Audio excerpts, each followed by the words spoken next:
बात करेंगे किस तरीके से मैं यहाँ पहुँचा, कैसे मैंने तैयारी की थी। इस समय मैं ट्रेनिंग सेंटर पे हूँ, ठीक है, और वहीं से वीडियो बना रहा हूँ। देखिए, पहली बात है भर्ती की बात है। भर्ती तो 101% नहीं, 1000% आएगी ही आएगी, ये ध्यान रखना। और इसे छोड़ के कि भर्ती लेट आएगी या कुछ भी XYZ, इससे छोड़ के आप अपनी ये सोच कर आप अपनी तैयारी मत स्किप करिएगा, मत छोड़िएगा। दोस्तों, मैं Manoj Kumar, selected in UP police. तो कैसे हो आप लोग? उम्मीद करता हूँ अच्छे होंगे और अपने सेहत का ख्याल रख रहे होंगे। देखिए, भर्ती का नोटिस आ चुका है। नोटिस क्या अखबार में आई हुई है, जो कि आपको साइड में दिख रहा होगा, मैंने लगाया हुआ है, थंबनेल में भी आपने देखा होगा। और जल्द ही जल्द वैकेंसी भर्ती आपको मिलने वाली है। 101% भर्ती आएगी, इसके लिए निश्चिंत हो जाइए। बात करेंगे किस तरीके से मैं यहाँ पहुँचा, कैसे मैंने तैयारी की थी और क्या आप लोगों की रणनीति रहनी चाहिए, इस पर मैं पूरी डिटेल में बात करने वाला हूँ, ठीक है। तो 1 बाय 1 देखिएगा। इस समय मैं अपने बैरक से वीडियो बना रहा हूँ, जो कि मैं अंडर ट्रेनिंग में इस समय हूँ और मेरी JTC चल रही है। तो चलिए वीडियो शुरू करते हैं। देखिए, मैं हर वीडियो में बताता हूँ और बहुत से नई कमेंटें भी आती हैं कि भैया वीडियो बनाइए इसके लिए, कि आपने कहाँ से पढ़ा, किस तरीके से तैयारी की, कौन सा टीचर फॉलो किया। तो मैं 1 बाय 1 सारी आपको जानकारी देने वाला हूँ, किस तरीके से मैंने पढ़ा। इस समय मैं ट्रेनिंग सेंटर पे हूँ, ठीक है, और वहीं से वीडियो बना रहा हूँ। तो चलिए शुरू करते हैं अपनी वीडियो। देखिए, पहली बात है भर्ती की बात है। भर्ती तो 101% नहीं, 1000% आएगी ही आएगी, ये ध्यान रखना। और इसे छोड़ के कि भर्ती लेट आएगी या कुछ भी XYZ, इससे छोड़ के आप अपनी ये सोच कर आप अपनी तैयारी मत स्किप करिएगा, मत छोड़िएगा, ये बात आपको ध्यान रखनी होगी, ठीक है भाई। उसके बाद बात करें, देखिए, जो साइड में दिख रहा होगा आपको, नोटिस है अखबार में, न्यूज़ में पड़ा हुआ है। तो ये नोटिस का आया है, मतलब भर्ती आ रही है। और सबसे पहले भर्ती जो है UPSI की आएगी, ये बात आपको ध्यान में रखनी है।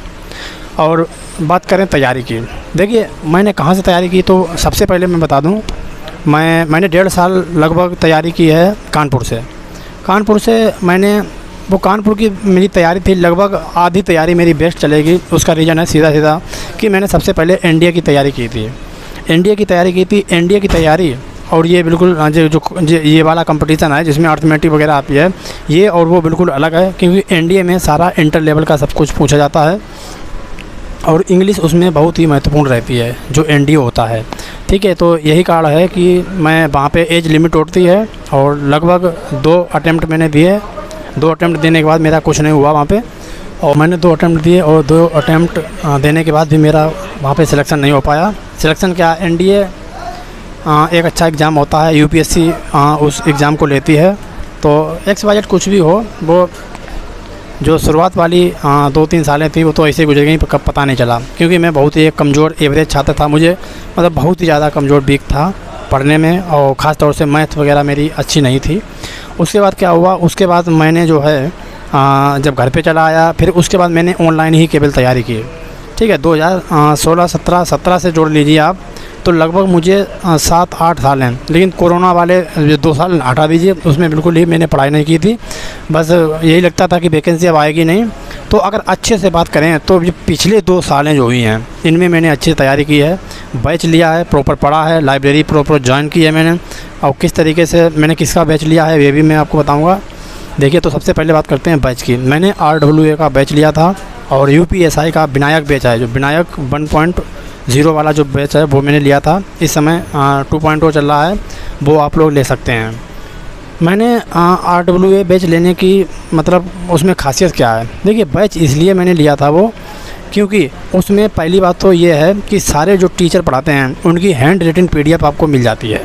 उसकी आपको हैंड रिटन PDF क्या है उपलब्ध हो जाती है, और वही जो PDF है वो आगे पढ़ने के लिए हमें कम मेहनत करने के लिए या जो कहो, मतलब जो लिखता है तो अच्छी बात है, जो नहीं लिखता है थोड़े लेजी टाइप के व्यक्ति होते हैं, लड़के होते हैं, नहीं लिखना चाहते हैं, तो उस PDF से आप पढ़ सकते हैं। देखिए मैंने किस तरीके से PDF निकलाई है वो मैं आपको दिखाता हूँ अभी। देखिए, ये देखिए मैंने ये ऐसी PDF में निकलवा लेता हूँ। ये पॉलिटी की PDF है और जिसका बैठे UPSI के लिए इस समय लगा हुआ हूँ, लेकिन मुझे यहाँ बिल्कुल ही पढ़ने का समय नहीं मिल पा रहा है, आधा घंटा तक, क्योंकि जो भी समय मिलता है उसमें तो मैं सो ही जाता हूँ। पढ़ाई की तो ऐसी तैसी है, जो भी समय मिलता है उसमें तो सो ही जाता हूँ। जो मैंने PDF दिखाई है, इस तरीके की PDF हैंड रिटन PDF है, बहुत ही अच्छी PDF उसमें डली हुई हैं। और ये प्रूफ के साथ मैं कहना चाहूँगा कि मैंने PDF से ही केवल पढ़ा है, मैंने कोई अपने हैंड रिटन नोट्स नहीं बनाए हैं, बैच में बता रहे हैं। बाकी तो मेरे GK वगैरह और सबकी बहुत सारी कॉपी मेरे पास रखी हैं, हैंड रिटन नोट्स वगैरह रखी हुई हैं, जो कि मैं घर पे ही छोड़ आया हूँ, उनका कोई मतलब नहीं है। और आप GK में ज़्यादा फोकस करते रहते हो तभी जो है आपकी मैथ्स और रीजनिंग ये छूट जाती है। और यही मतलब एग्ज़ाम में सिलेक्शन सबसे ज़्यादा मतलब सिलेक्शन का मतलब प्रतिशत आपके बढ़ जाएंगे चांस, जब आपकी मैथ एंड रीजनिंग कम से कम 90% प्लस स्कोर आपको करना ही है दोनों सब्जेक्ट में मिलाकर, क्योंकि वही एक ऐसे सब्जेक्ट हैं जो आप 90% तक कर सकते हो। बाकी GK तो ऐसी है, फंस गई तो फंस गई, नहीं तो मतलब समझ सकते हो। बाकी बेटे अगर पॉलिटी की जो तैयारी UPSI की तैयारी कर रहा हो तो बेटेज में पॉलिटी और मूल विधि को पहली प्रायोरिटी पे रखिएगा, क्योंकि वही ज़्यादा मतलब उसमें GK का पोर्शन रहेगा, ठीक है। तो इस तरीके से मैंने RWA के बैच लिया और उनकी PDF से पढ़ा। उन मैथ्स के लिए टीचर भी उसमें अच्छे हैं, राहुल तेवतिया सर मैथ पढ़ाते हैं, तो बहुत ही बढ़िया पढ़ा रहे समय। तो मैथ्स के लिए राहुल तेवतिया हैं, रीजनिंग संदीप सर पढ़ाते हैं और बहुत ही अच्छी पढ़ाते हैं। उसके बाद GK वगैरह हो गए तो उस पर नवीन सर हैं या अन्य XY टीचर हैं, उनकी हैंड रिटन PDF भी आपको मिल जाती है। तो आप RWA का बैच लेना चाहो तो ले सकते हैं। बाकी किसी का बैच अगर ले लिया हो तो किसी फिर दूसरे का बैच लेने की ज़रूरत नहीं है, क्योंकि उससे ही आपको सारी चीज़ तैयार होने वाली है, ये बात आप ध्यान रखना, ठीक है। और देखिए यही प्रोसेस है और इस प्रोसेस को आप फॉलो करेंगे और सबसे बड़ी चीज़ है कंटिन्यूटी आप बनाए रखेंगे तो 101% आपका जो है सिलेबस कवर होगा। और जब सिलेबस कवर होगा तो उसे जब अच्छे तरीके से आप रिवीजन करेंगे तो बहुत ही जल्दी आप उस मुकाम पे पहुंचेंगे जिस मुकाम पे मैं इस समय बैठा हुआ हूं। तो आप बिल्कुल घबराइएगा नहीं, बिल्कुल टेंशन लेने की ज़रूरत नहीं है। 1 साल के अंदर वैकेंसी आके हमारे हिसाब से कंप्लीट भी होनी चाहिए।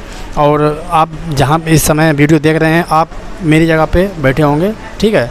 और 101% आपका सिलेक्शन होगा। बस कंटिन्यूटी बनाए रखिएगा, धैर्य बनाए रखिएगा, धैर्य मत खोइएगा। वैकेंसी कभी भी आए, वैकेंसी आ ही जाएगी, उसके लिए बिल्कुल टेंशन मत लीजिए।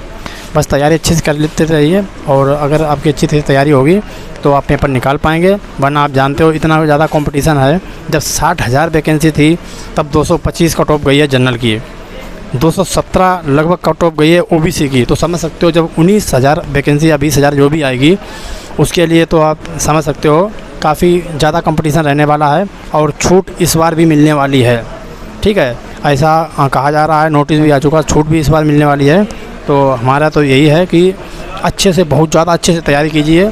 और छूट अगर मिल गई तो ये 240 भी चले जाए तो घबराना मत आप लोग, 240 भी जा सकती है, इसके लिए कोई अफसोस करने की ज़रूरत नहीं है। कट ऑफ यूपी पुलिस की बता रहा हूँ मैं, UPSI की तो बात की बात है, यूपी पुलिस के लिए बता रहा हूँ। तो इस तरीके से आप तैयारी करेंगे और जो भी आपकी कमेंट हो, जो भी आपकी क्वेरीज़ हों, आप कमेंट में डाल सकते हैं। मैं सारी कमेंट आपकी देखता हूं और रिप्लाई देने की कोशिश करता हूं, अधिक से अधिक कमेंटों की, ठीक है। मैं और सारी किस पे वीडियो बननी चाहिए, किस सब्जेक्ट पे बननी चाहिए वीडियो, आप मुझे बताएंगे और उसी वीडियो में बनाऊंगा अपने बैरक से ही। तो चलिए मिलते हैं नेक्स्ट वीडियो में, तब तक के लिए जय हिंद।